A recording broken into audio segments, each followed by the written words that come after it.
What's up, guys? Welcome to my channel. If you're new, thank you so much for clicking, and if you're a returning viewer, then thank you so much for watching another one of my videos. Now today I have this royal blue with a touch of hot pink on the lid look for you guys.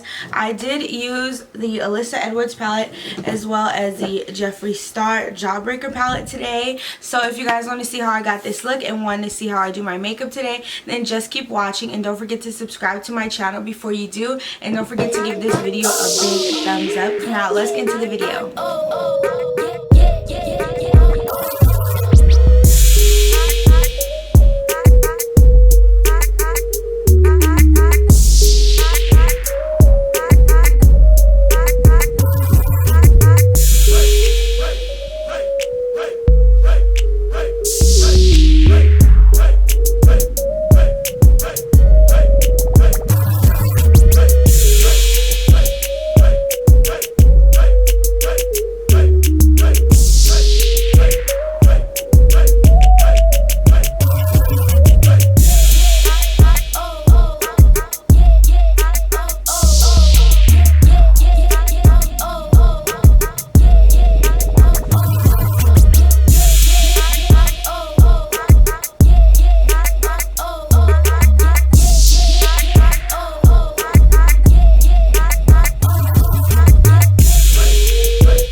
hope you liked how the look turned out. I really do like it. It's very pigmented. The Alyssa Edwards palette and the Jeffree Star palette were very good. They got the job done. The blue was much more pigmented on the Anastasia palette, however, but I really liked how the look turned out. If you guys did too, go ahead and give it a big thumbs up, and don't forget to subscribe before you leave this video. And I thank you guys for watching again, and I look forward to seeing you all in my next video. Bye guys.